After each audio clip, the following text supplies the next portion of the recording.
La función de distribución podría ser continua de a ratos, pero de repente pegar saltos. Y en ese caso no existiría ni la función de probabilidad ni la función de densidad. ¿Ves por qué me gusta tanto la función de distribución? Porque es una sola definición simple que vale siempre.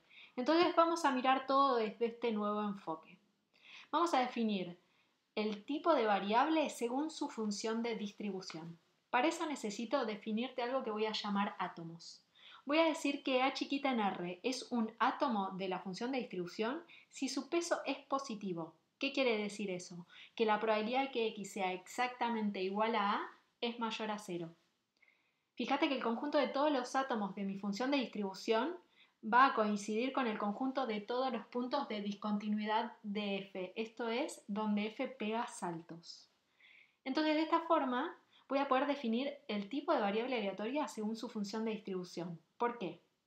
Porque voy a decir que la variable aleatoria x va a ser discreta si la suma de las probabilidades de todos los átomos es 1. O sea, ¿qué quiero decir? Que la función de distribución solo va a crecer cuando pegue saltos.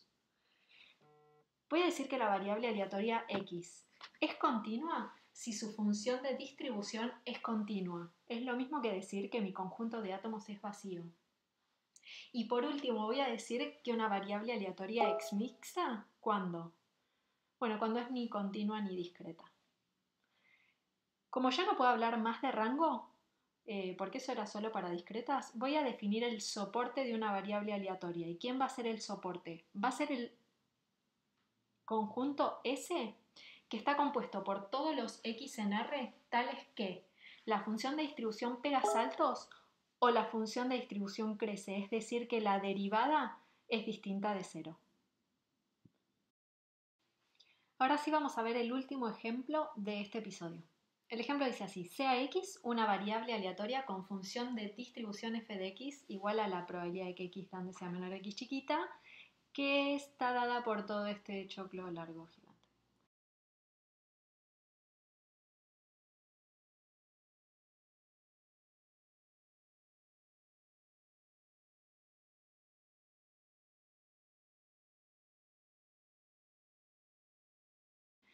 1. Hallar la probabilidad de que x esté entre 1 y 4, sin el 1 y con el 4, y todas estas tres variaciones de la probabilidad pedida. 2. Me definen dos conjuntos. A, el conjunto formado por el intervalo 1, 3,5 incluyendo los dos extremos. Y B, el intervalo 0,5, 3 sin incluir los extremos. Y queremos calcular la probabilidad de que x pertenezca a A y la probabilidad de que x pertenezca a B sabiendo que x pertenece a A. Muchas cuentas. Vamos a ver qué hacemos. Lo primero que tenemos que hacer siempre que es definir la variable aleatoria, por supuesto, pero lamentablemente en este ejercicio no me dicen quién es la x, así que voy a tener que quedarme con la intriga. Voy a pasar directamente al paso 2, que va a ser siempre que me den una función, graficarla, porque si no, no entiendo nada de lo que me están hablando. Esta función, fíjate que está partida por todos lados. Acá me están haciendo aprender sí o sí el uso de la función indicadora. La función de distribución vale 0 para todos los x menores que 0. Entre 0 y 1 vale x sobre 4. Pero en 1 no vale x sobre 4, vale un tercio. Por lo tanto, fíjate que acá pega un salto. Va a ser constante hasta 2, pero sin incluir el 2. Ahora, la función en la que está evaluado el 2 también vale un tercio. Bien, acá no pega ningún salto. Sigo con una recta de menor pendiente hasta el 4, pero el 4 en esta recta llega hasta el 4 sextos, pero según mi función en 4 vale 1, por lo tanto pega otro salto. Entonces miremos fijo esta función y ¿qué decimos? X, ¿qué tipo de variable es? No puede ser discreta porque no es una escalera. No puede ser continua porque la función no es continua. Por lo tanto, esta variable x es una variable aleatoria mixta. Cuando distinguimos que la variable es mixta, vamos a ponernos ya mismo a identificar quiénes son esos átomos. Así podemos entender qué es lo que está pasando. Los átomos eran los puntos en los que mi función pegaba saltos. Fíjate que acá está pegando un salto en el 1 y en el 4. Por lo tanto, mi conjunto de átomos es el conjunto 1, 4. Podría, si quisiera, calcular la probabilidad puntual en estos puntos. ¿Por qué? Porque ya aprendimos que la probabilidad en un punto observando la función de distribución equivale al salto que pega la función. O sea, la resta, por ejemplo, para la probabilidad de x igual a 1 entre 1/3 y 1/4. Y para la probabilidad de x igual a 4, ¿qué tengo que hacer? Y tengo que hacer la resta entre 1 y 2/3, medir cuánto vale ese salto. Ahora lo que voy a necesitar es una forma de calcular probabilidad en intervalos usando mi función de distribución, o sea, una fórmula que valga siempre. Y la fórmula va a ser esta. La probabilidad de que x esté entre a y b sin incluir a, incluyendo b, la puedo calcular como mi función de distribución evaluada en b menos la función de distribución evaluada en a. Vamos a ver un dibujo para que veas que vale siempre.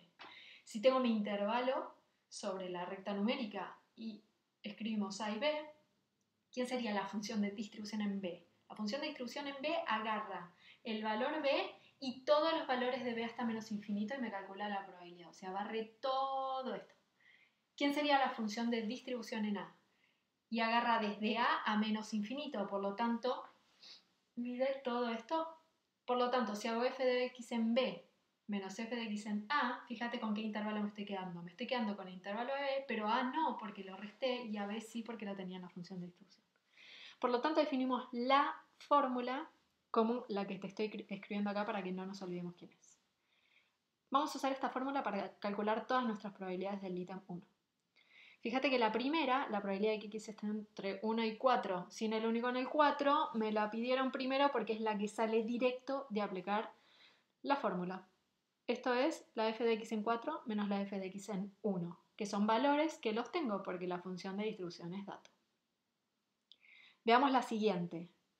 Si quiero que x esté entre 1 y 4 incluyendo los extremos, esto lo voy a tener que separar un poquito porque la fórmula acá no me sirve. La fórmula no incluía el 1, entonces me doy cuenta que este intervalo lo puedo describir como el valor de x igual a 1 unión x entre 1 y 4 sin incluir el 1 y sí el 4.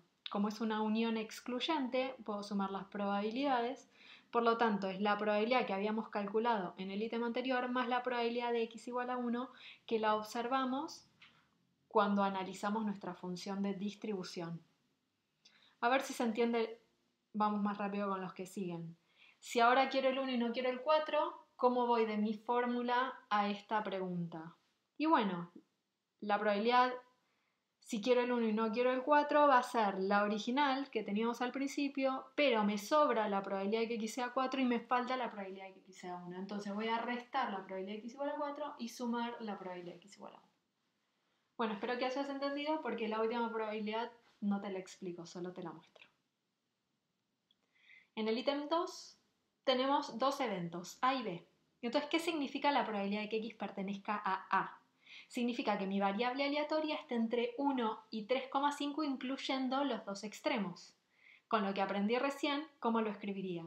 Y como la probabilidad de que esté entre 1 y 3,5 sin incluir el 1, más la probabilidad de que x es igual a 1. De manera que puedo usar la fórmula y agregarle la probabilidad en el punto que ya sé cuánto vale. Este resultado me da 1/3.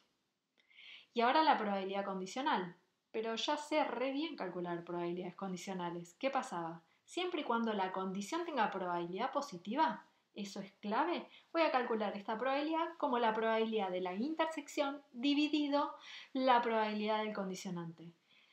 Ahora para variables aleatorias solemos escribir la intersección con una coma, ¿sí? Entonces, ¿qué estoy diciendo? Que esto es la probabilidad de que x esté entre 0,5 y 3 y además esté entre 1 y 3,5, incluyendo los extremos, dividido la probabilidad de que x esté entre 1 y 3,5. Entonces vamos a dibujar para ver cómo pienso la intersección. Dibujo en naranja, x pertenece a A, en violeta x pertenece a B y veo que la intersección resulta en que x está entre 1 y 3, incluyendo al 1 y no incluyendo al 3. ¿Te animás a resolverlo usando la fórmula y nos contás cuánto te da?